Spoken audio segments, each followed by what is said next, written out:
Hello students, today we will start another new topic, that is drug addiction, drug abuse, tolerance and dependence. So let's start the video. So now first of all हम drug addiction के बारे में बात कर लेते हैं और इसमें हमने स्टार्टिंग में भी इसके बारे में बात की हुई है बहुत पहले जब हमने ये चैप्टर अपना जो फार्माकोलॉजी स्टार्ट किया था तब मैंने बात की थी ड्रग एडिक्शन की। फिर भी आप एक बार देख लीजिए कि ड्रग एडिक्शन क्या होता है। देखिए, a condition of psychological compulsion of for a drug और sometime physical dependence on drug is called as drug addiction. यानी कि किसी भी तरीके की ऐसी कंडीशन जिसमें आप साइकोलॉजिकली कंपल्सन हो रहा है किसी भी ड्रग को आपको बार बार यूज करने के लिए, that is known as drug addiction.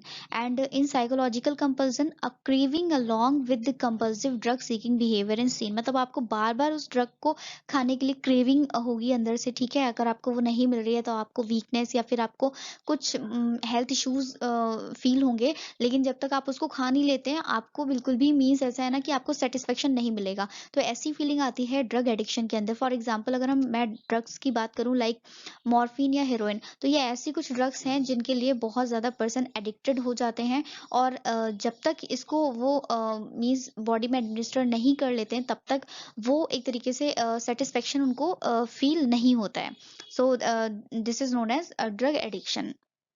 Now, what is drug abuse? So, use of medication without a prescription or in a way other than as prescribed, as for experience or feeling addicted। यानी कि ऐसी drugs जिनको आपको prescribe नहीं किया गया है या अगर प्रिस्क्राइब किया गया है फॉर द ट्रीटमेंट और आप ट्रीटमेंट के अलावा भी उसको यूज कर रहे हैं सिर्फ और सिर्फ जो मीन्स अच्छा फील करने के लिए, एडिक्टेड फील करने के लिए या प्लेजर फील करने के लिए, तो वो ड्रग आपको मतलब वो जो यूज है ड्रग का वो अब्यूज कहलाता है। ठीक है, एंड इसको आप धीरे धीरे जैसे जैसे इस्तेमाल करते जाएंगे फिर आप क्या होगा कि आपको हैबिट पड़ जाएगी उस ड्रग को लेने की और इसी तरीके से आप धीरे धीरे फिर क्या हो जाएंगे, ड्रग टॉलरेंस और ड्रग डिपेंडेंस की तरफ बढ़ना स्टार्ट कर देते हैं। तो ड्रग एडिक्शन जो है वो एक तरीके की आपकी कंडीशन है जिसके अंदर आप रिपीटेड इनटेक करते हैं उसी ड्रग का बार बार, और इसमें अमाउंट जो है ड्रग का वो आप स्टार्ट करते हो लो से। मतलब जब स्टार्टिंग में किसी को ड्रग अब्यूज की आदत पड़ती है, हैबिट पड़ती है, तो वो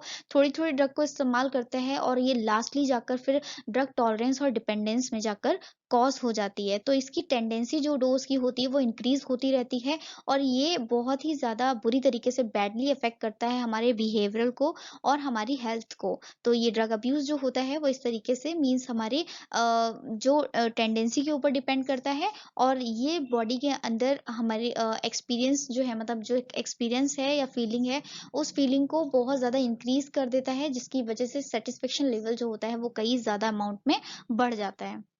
now what is drug tolerance? तो कॉन्टिन्यूस एडमिनिस्ट्रेशन कर रहे हैं आप किसी भी अगर मेडिसिन का, वो बार बार खाने की वजह से अगर आपकी बॉडी के अंदर उस चीज को लेके टॉलरेशन हो गई है, मतलब आपके रिसेप्टर्स उस चीज को बेयरेबल हो गए हैं, बेयर करने लगे हैं, तो आप मतलब ये हो जाएगा कि आप उस ड्रग के लिए पूरी तरीके से टॉलरेट हो चुके हैं। ठीक है, अब ये टॉलरेंस जो होती है कई तरीके से है। Depositional tolerance, like this tolerance develop when a drug is used continuously.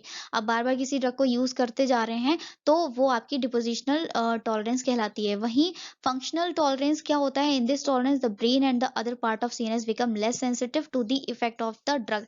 यानी उस ड्रग के लिए आपके जो सीएनएस है वो लेस सेंसिटिव हो जाता है और आप जो है बार बार उस ड्रग को खाते चले जाते हैं। ठीक है, एंड बिहेवियरल की बात करें तो this type of tolerance show behavioural adjustment by the individual. For example, individual who have experienced the alcohol effect on motor coordinations can learn compensation for their intoxications and by walking slowly or with a lower center of the gravity।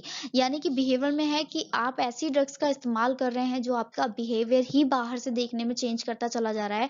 Like alcohol की बात की जाए तो जो alcohol बहुत ज़्यादा amount में कंजप्ट करते हैं तो उनका क्या है, स्पीच में देखिए बिहेवियर भी चेंज हो जाता है और जो उनकी स्पीच है वो भी चेंज हो जाती है। ठीक है, वो प्रॉपर स्पीच नहीं होती है एंड उनका जो बॉडी मूवमेंट है वो भी पूरी तरीके से अफेक्ट हो जाता है। तो ऐसी जो टॉलरेंस जो आपकी बिहेवियर बिहेवियर को खराब कर रही हैं, आपको सोशल जो एक तरीके से आपका सर्कल है उससे दूर कर रही हैं, दैट इज़ नोन एज़ आपका वो क्या कहलाएगा? Drug tolerance. मतलब ऐसी ड्रग टॉलरेंस जो आपकी बिहेवियर को ही खराब कर रहा है। फंक्शनल टॉलरेंस में ये हो गया कि आप जो भी ड्रग को यूज़ कर रहे हैं, वो आप क्या कर रहे हैं, वो सीएनएस को पूरी तरीके से लेस सेंसिटिव कर देता है। एंड डिपोज़िशनल टॉलरेंस के अंदर क्या है, वो बार-बार आप उस ड्रग को लेने के लिए आदी हो जाएँगे, हैबिट हो जाएगी आपको, और ये तब तक आप खाते रहेंगे जब तक आपकी पूरी बॉडी उस ड्रग के लिए पूरी तरीके से टॉलरेटेड नहीं हो जाती है। नाउ ड्रग डिपेंडेंस की बात की जाए अगर कि ड्रग डिपेंडेंस क्या होता है, तो when a drug is repeatedly administered beyond the doses prescribed, drug dependence और टॉलरेंस अकर, यानी कि बिना प्रिस्क्रिप्शन के, बिना किसी अमाउंट के आप ड्रग खाते जा रहे हैं, तो वो ड्रग आपकी बॉडी के अंदर डिपेंडेंस को कॉज कर देती है। और वो इतना ज़्यादा पर्सन नीडी हो जाता है उस ड्रग के लिए कि अगर वो उसको नहीं मिलती है, तो फिर वो बहुत से क्रिमिनल्स मतलब बहुत से क्राइम्स वगैरह करने लगता है, क्रिमिनल बन जाता है। एंड कई ऐसे मीन्स वो स्टेप्स को ले लेता है उस ड्रग को पाने के लिए, जो कि उसकी बॉडी के लिए बहुत ज़्यादा ज़रूरी हो जाती है, क्योंकि बॉडी जो होती है वो उसको फिर पेन और उसको ऐसे स्टिमुलस स्टार्ट हो जाते हैं बॉडी के अंदर, जो उसको उस ड्रग को लेने के बाद ही सेटिस्फेक्शन देते हैं। तो इस वजह से जो डिपेंडेंस होता है ड्रग का, वो बहुत ही ज़्यादा बॉडी को अफेक्ट करने लगता है। जब तक फिर आपको जब वो ड्रग नहीं मिलती है, तो आप ही की बॉडी आपको ही क्या करती है, हार्मफुल इफेक्ट्स शो करने लगती है। एंड आपको पेन और आपको बहुत ही ज़्यादा बॉडी में जो मतलब पेनफुल स्टिमुलस स्टार्ट हो जाएँगे जब तक आप उस ड्रग को मीन्स एडमिनिस्टर नहीं कर लेते, ठीक है? तो बॉडी क्या है, डिपेंडेंस हो चुकी है उस ड्रग के लिए। और ये ऐसा क्यों हो रहा है? क्योंकि आपने बार-बार उस ड्रग को यूज़ किया है, एंड अब आपकी बॉडी सिर्फ़ और सिर्फ़ उसी ड्रग को खाना चाहती है। बाकी किसी भी चीज़ को आप अगर खा रहे हैं, तो वो उस चीज़ का जो सैटिस्फैक्शन लेवल है, उस ड्रग के अमाउंट में, मतलब कंपैरिज़न में नहीं इंक्रीज़ होता है, जिसकी वज़ह से वो जो बॉडी होती है, वो पूरी तरीके से नीडी हो जाती है उस पर्टिकुलर ड्रग के लिए, जिसको हम डिपेंडेंस कहते हैं या फिर ड्रग डिपेंडेंस कहते हैं।